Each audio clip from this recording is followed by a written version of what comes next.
तो आइए दोस्तों कंप्लीट करते हैं लास्ट लेक्चर जो ग्रेविटेशन का, जहां पर हमने एमसीक्यूज जो बचे हुए होंगे ग्रेविटेशन चैप्टर के ऊपर वो कवर करने हैं। नमस्कार दोस्तों, मेरा नाम है पंकज कपूर, आप सब देख रहे हो द मंजिलवाद यूट्यूब चैनल। लीजिए screenshot, then we will start.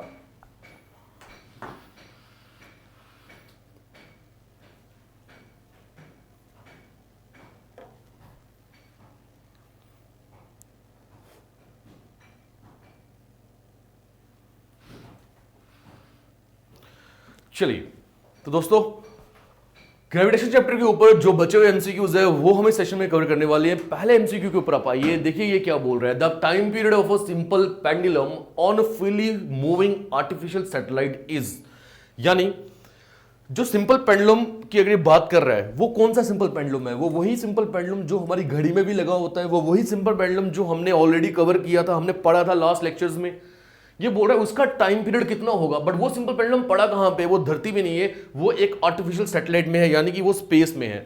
तो पहले आपको सिंपल पेंडुलम के टाइम पीरियड का फॉर्मूला जो है वो मालूम होना चाहिए। मैं आपको वो फॉर्मूला एक बार लिख के बता देता हूं। देखिए भाई, जो टाइम पीरियड का फॉर्मूला रहता है सिंपल पेंडुलम का 1/2 पाई अंडर रूट में L/G, ये वो फॉर्मूला रहता है। चलिए मैं ये भी बताता हूँ सिंपल पेंडुलम हुआ क्या। ये देखो, ये मैंने बॉब बना दिया, ठीक है, ये सिंपल पेंडुलम बनाया, ये थ्रेड है, धागा है जिससे इस बॉल को पकड़ के रखा हुआ है।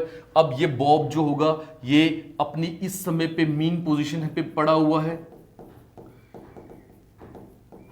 ये जाएगा एक्सट्रीम लेफ्ट पे। जब आप इसको डिस्टर्ब करोगे यहां से वापस आएगा अपनी मीन पोजीशन पे, फिर जाएगा एक्सट्रीम राइट पे, वापस आएगा अपनी मीन पोजीशन पे। इसे क्या बोला जाता है? एक्सट्रीम लेफ्ट, यानी इससे ज्यादा ऊपर नहीं जा सकता, ये सबसे ज्यादा है। इसे क्या बोला जाता है? एक्सट्रीम राइट, ठीक। अब आगे क्या बोला गया? आगे ये बोला गया है कि बताइए इसका टाइम पीरियड क्या होगा जब ये आर्टिफिशियल सैटेलाइट में पड़ा होगा। तो पहले हमें ये समझ होना चाहिए टाइम पीरियड होता क्या। The time taken by this bob to cover कौन सा distance? From mean position to extreme left and from extreme left to extreme right, then again to mean position. This is one complete revolution, यानी the time taken by the bob to cover one complete revolution, that is not time period. तो यहां पर वो complete revolution है क्या? Bob से शुरू होना, एक्सट्रीम लेफ्ट पे जाना, फिर एक्सट्रीम राइट पे जाना, वापस बॉब पे आना। तो इस पे जो वक्त लगेगा वो वक्त का फॉर्मूला आपके सामने मैंने रखा, और इसने बोला वो इस बार इस बॉब को मैं सैटेलाइट के अंदर लेके जा रहा हूं, वहां पर बताइए कि उसे वक्त जो टाइम पीरियड जो होगा वो कितना लगेगा। तो दोस्तों मैं आपको क्लियरली बता दूं, क्योंकि यहां पे जी जो है वो डिनोमिनेटर में आ रहा है, दिख रहा है आप सभी को, और स्पेस में एज इन स्पेस, वहां पे जी की वैल्यू, स्मॉल जी की वैल्यू 0 होती है, और जब डिनोमिनेटर में 0 आ रहा है तो t equals to 1 divided by 0 हो जाएगा, that will be equal to infinite. यानी एक बार बॉब को हिट किया, बॉल आगे चले जाएगी, वापस कभी आएगी नहीं, क्योंकि वहां पर ग्रेविटी नहीं है ना, ग्रेविटी का इंपैक्ट नहीं है जो बॉब को वापस खींच के नीचे लाएगा। तो इस वजह से जो टाइम पीरियड है वो क्या रह जाएगा दोस्तों? इनफाइनाइट रह जाएगा। वहां पर हमारा सिंपल पेंडुलम जो है वो एज पेंडुलम वर्क कर ही नहीं पाएगा। डन, समझ गए? आइए दूसरा एमसीक्यू रीड करिए। The gravitational force between two objects, दो ऑब्जेक्ट्स के बीच में जो ग्रेविटेशनल फोर्स है वो इनमें से किन चीजों पर डिपेंड नहीं करती है। तो हमने पहले फॉर्मूला क्या सीखा था उसका? F equals to G m1m2 upon R square. यानी ग्रेविटेशनल फोर्स डिपेंड करती है, किस पे डिपेंड करती है? वो करती है the product of the two masses and the square of the distance between them. तो distance between the masses depend करती है, ये हमारा आंसर नहीं हो सकता, ठीक। दूसरा, ग्रेविटेशनल कांस्टेंट उस पर भी डिपेंड करिए, ये भी हमारा आंसर नहीं हो सकता। प्रोडक्ट ऑफ देयर मासेस उन पे भी डिपेंड करिए, this is also not our answer. तो हमारा सही जवाब दोस्तों ऑप्शन ए है कि सम ऑफ देयर मासेस। कहीं पर भी दोनों मासेस का सम आया क्या? नहीं आया ना। तो हमारा जो ग्रेविटेशनल फोर्स होगी दो बॉडीज के बीच में, मान लेते हैं वो बॉडी एक ये है, एक ये है, this is body A, this is body B, तो ये दोनों के बीच में जो ग्रेविटेशनल फोर्स है ये इनकी बॉडी के मास के प्रोडक्ट के ऊपर जरूर डिपेंड करता है, बट उनके इस मास के सम पे डिपेंड नहीं करता है। तो ये था दोस्तों हमारा एमसीक्यू नंबर सेकंड। आइए एमसीक्यू थर्ड पे आते हैं। The atmosphere is held to the earth by, कि अर्थ में जो एटमॉस्फेयर है, जो हमारा वातावरण हम बोल सकते हो, पूरा एटमॉस्फेयर वो किस वजह से है, वो किसने रोक के रखा हुआ है? क्या वो आंधियों ने रोक के रखा है? अरे आंधी तो चीजों को उड़ा के लेके जाती है, आंधियों ने नहीं रोक के रखा। क्या वो बादलों ने रोक के रखा है? बिल्कुल भी नहीं, ये भी गलत है। क्या वो ग्रेविटी ने रोक के रखा है? बिल्कुल सही, बिकॉज आपको मैंने एस्केप वेलोसिटी का कॉन्सेप्ट बताया था। कौन सी वेलोसिटी? Escape velocity. वो क्या होता है? यानी ये एक ऐसी वेलोसिटी है जो कि 11.2 किलोमीटर पर सेकंड की होती है, और ऐसी वेलोसिटी जो हम किसी बॉडी को प्रोवाइड करते हैं ताकि वो अर्थ की ग्रेविटेशनल फील्ड को छोड़ के चले जाए और वापस कभी खुद आए ना, उसे एस्केप वेलोसिटी बोलते हैं। ताकि मैं सैटेलाइट को ये वेलोसिटी अगर प्रोवाइड कर दूंगा तो वो जमीन से वो भाग जाएगी और कभी वापस आएगी नहीं अर्थ के ऊपर। ये समझ रहे हो आप? याद है? अब अगर ये वेलोसिटी हमारे जो एटमॉस्फेयर में गैस के मॉलिक्यूल्स हैं उनके पास आ जाए तो वो भी भाग जाएंगे, हमारा एटमॉस्फेयर गायब हो जाएगा। बट ये इतनी ज्यादा वेलोसिटी है कि उन गैस मॉलिक्यूल्स के पास अपने आप खुद ब खुद बाय नेचर नेचुरली वो वेलोसिटी नहीं आती 11.2 किलोमीटर पर सेकंड की। इतनी ज्यादा वेलोसिटी कभी खुद भी प्रोवाइड हो नहीं सकती है, बिकॉज हमें मालूम है कि गैस के मॉलिक्यूल्स जो हैं वो हर समय पे दोस्तों घूम रहे हैं, हिल रहे हैं, डुल रहे हैं, यानी वो स्पीड में है, यानी वो वेलोसिटी में है। तो इतनी ज्यादा वेलोसिटी तो है नहीं उनके अंदर कि वो भाग ही जाए और अर्थ का एटमॉस्फेयर को खत्म ही कर दे। तो इसलिए ग्रेविटी जो है उसने पकड़ के रखा हुआ है इन सब चीजों को। अगर ग्रेविटी नहीं होती दोस्तों तो फिर इतनी वेलोसिटी उनको मिल जाती। जरा सा धक्का मारने से, एक दूसरे को डिस्टर्ब करने से भी मॉलिक्यूल्स जो हैं वो अर्थ की बोल सकते हो फील्ड को क्रॉस कर जाते हैं, तो हमारा एटमॉस्फेयर फिर तब रहता नहीं। तो किसने पकड़ के रखा है हमारे एटमॉस्फेयर को? ग्रेविटी ने पकड़ के रखा है। ऑप्शन सी दोस्तों का सही जवाब है। Done. Now next question, the tidal waves in the sea are primarily due to. यार ये तो एक ऐसा सवाल है जो जेकेएसएसबी हो जाए, एसएससी हो जाए, कोई भी रिक्रूटमेंट करवाने वाली एजेंसी अपने पेपर के अंदर जरूर पूछती है, वहां अगर साइंस या बायो एंड टेक आपका सिलेबस हो। तो टाइडल वेव्स वो किस वजह से होती है? तो सिंपली मैं वेव्स की भी बात करूं, जो समुद्र में लहरें आती है वो ज्यादातर रात को आती है, इतना तो याद है। और रात को आपको याद है चंद्रमा सामने होता है, तो जो मून की ग्रेविटेशनल पुल है अर्थ की तरफ, यानी चंद्रमा मून जो है वो भी तो अर्थ को ग्रेविटेशनल फील्ड अप्लाई कर रहा है, ग्रेविटेशनल फोर्स अप्लाई कर रहा है और अर्थ को अपनी ओर खींच रहा है, अर्थ उसको भी अपनी ओर खींच रहा है। तो ये जो ओवरऑल रिजल्ट निकल कर आता है दोस्तों वो इस तरह का निकल कर आता है कि अर्थ के ऊपर जो पानी का कंटेंट है, यानी कि जो बोल सकते हो ओशंस हैं, जो रिवर्स है, रिवर्स को छोड़ दो, ओशंस की ज्यादा बात करेंगे वहां, क्योंकि पानी का कंटेंट बहुत ज्यादा है, तो उसको अपनी ओर खींचने की कोशिश कर रहा है, जिसकी वजह से पानी में लहरें आती है और उन लहरों को ही दोस्तों क्या बोला जाता है? Tidal waves. तो इसका मतलब the gravitational effect of the moon on the earth, उस वजह से टाइडल वेव्स होती है। ऑप्शन फर्स्ट सही है। दूसरा ऑप्शन बोल रहा है क्या ग्रेविटेशनल इफेक्ट सन का है अर्थ पे? हाँ, मैं इतना जरूर बोलता हूं, सन की वजह से भी ग्रेविटेशनल इफेक्ट लगता है, सन की वजह से भी हल्की सी टाइड्स आती है, बट ये प्राइमरी इफेक्ट नहीं है। टाइड्स जो वेव्स होती है ये नॉर्मली रात को आती है और रात को चंद्रमा का प्रकोप ज्यादा होता है, इसलिए ये हमारा सही जवाब नहीं है। Gravitational effect of the earth itself ये भी नहीं है। Gravitational effect of the Venus on the earth ये तो बात ही नहीं बनती।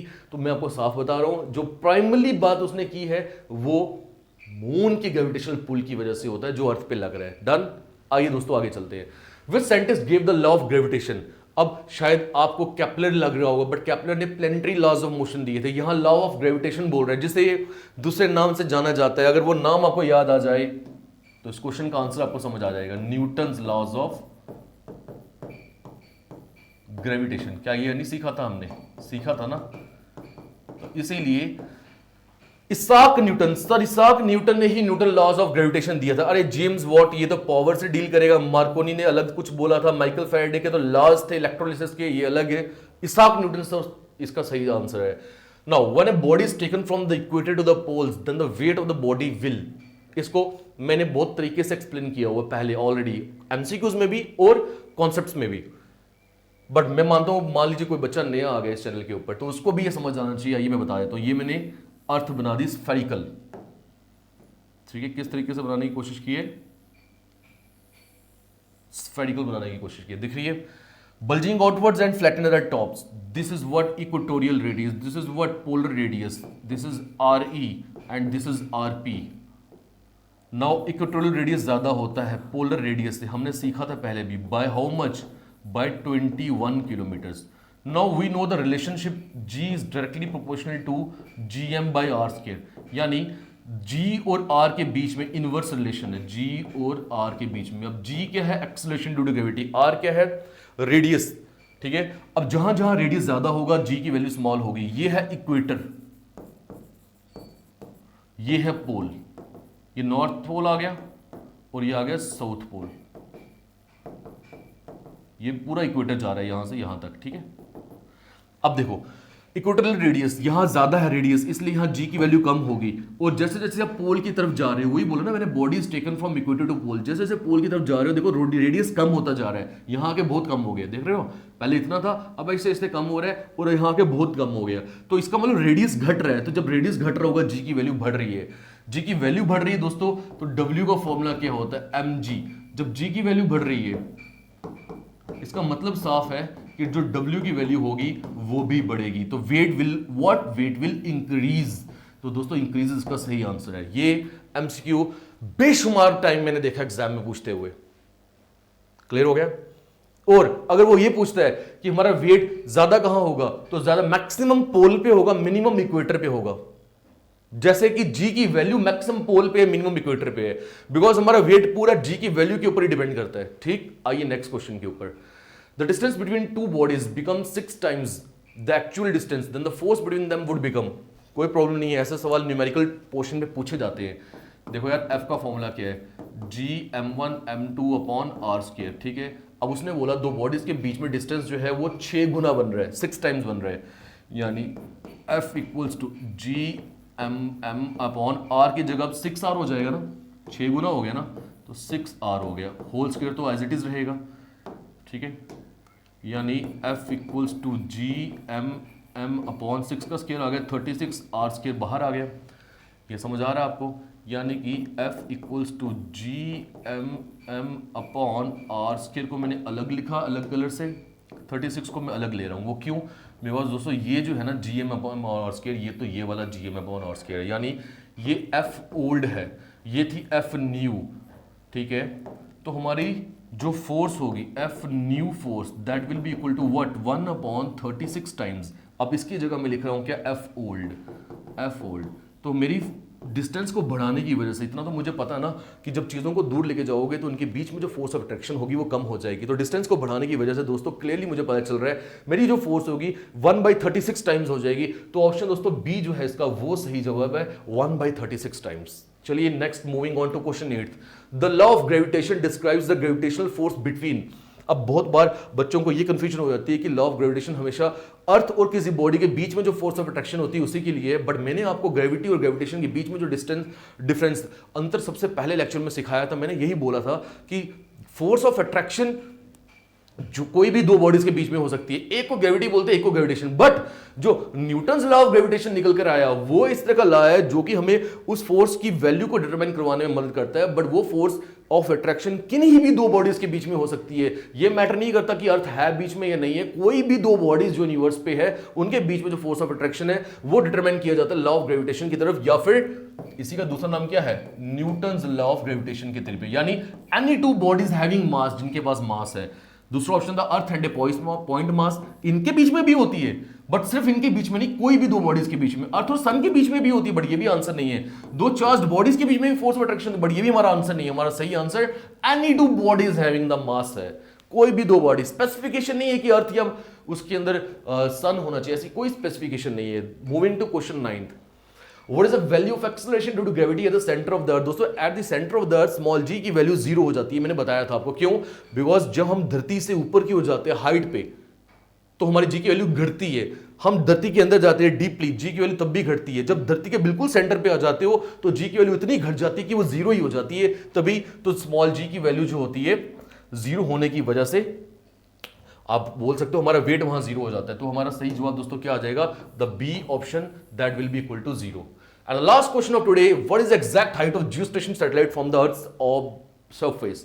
देखो भाई, एग्जैक्ट हाइट क्या होती है जियोस्टेशनरी सैटेलाइट की अर्थ की सरफेस से। तो ये इस सवाल के अंदर थोड़ी सी ना पेच है, थोड़ा सा एक डाउट हमेशा सामने निकल कर आ जाता है। आप बुक्स में अगर देखोगे ना तो बुक्स में लिखा होता है नॉर्मली अप्रोक्सीमेटली करके, ये साइन डाला होगा और फिर लिखा होगा 36,000 किलोमीटर। उन्होंने गलत नहीं लिखा, उन्होंने सही लिखा है, यानी वो ऑप्शन ए बोलते हैं, बट रियल आंसर इसका रहेगा ऑप्शन बी, क्योंकि इन्होंने ऑप्शन देखो करीब रखे हुए हैं दोनों ऑप्शन। हाँ, ये 50,000 से बहुत दूर है, 30,000 बहुत दूर है, बट मान लो यहाँ 35,800 नहीं होता, कुछ और होता तो मैं आपको बोलता उसको टिक करो, तो एक्जैक्ट आंसर इसका 35,800 है। बट मैं आपको बोलूँ नॉर्मली आपको एग्जाम में ये दोनों ऑप्शन एक साथ देखने को नहीं मिलेंगे। अगर ये मिलेगा तो इसको टिक करना, ये मिलेगा तो इसको टिक करना, बाकी ऑप्शन जो होंगे वो दूर होंगे। मैं आपको बताता हूँ वो ऑप्शन किस तरह से हो सकते। 36,000 किलोमीटर, दूसरा इसी तरह से 50,000 किलोमीटर होता, तीसरा इसी तरह से 30,000 किलोमीटर होता, चौथा इसी तरह से 34,000 किलोमीटर होता, तो मैं आपको सिंपली बोलता तब आपको किस ऑप्शन को टिक करना चाहिए था, 36,000 किलोमीटर। बट इस समय ये दोनों बहुत करीब है तो रियल को टिक करेंगे। तो दोस्तों ये थे ग्रेविटेशन चैप्टर के ऊपर रिमेनिंग एमसीक्यूज, और मुझे अब लगता है कि आपको अच्छे से समझ आ गया वो ग्रेविटेशन चैप्टर खत्म हो गया, कुछ भी नहीं बचा। ग्रेविटेशन चैप्टर का एक एक कॉन्सेप्ट मैंने आपको अच्छे से समझा दिए, हो ही नहीं सकता कि एग्जाम में सवाल आए अब आपको सॉल्व करना पाओ। दोस्तों जेकेपी कांस्टेबल का कोर्स हमारे मंजिल भारत एप्लीकेशन के ऊपर लॉन्च हो चुका है, वहां पे आप ज्वाइन कर सकते हो। मेरा खुद का मैथ का कोर्स जो है वो भी आपको वहां पे मिल जाएगा, रणधीर सर का कोर्स वहां पे मिल जाएगा। ये थी हमारी खुद की प्रमोशन। डिस्क्रिप्शन बॉक्स में जाओगे तो वहां डिफरेंट सोशल मीडिया हैंडल के लिंक्स मिल जाएंगे, टेलीग्राम का लिंक मिल जाएगा, वहां जाके आप ज्वाइन कर लीजिए हमारे चैनल्स को, इंस्टाग्राम पे हमें फॉलो कर लीजिए, सब नोटिफिकेशन आपको वहां पे मिलते रहेंगे। तो मिलते अगले लेक्चर में, till then take care, good bye, Jai Hind. और जरूर कमेंट सेक्शन में बताइएगा नेक्स्ट कौन सा लेक्चर हम शुरुआत करें साइंस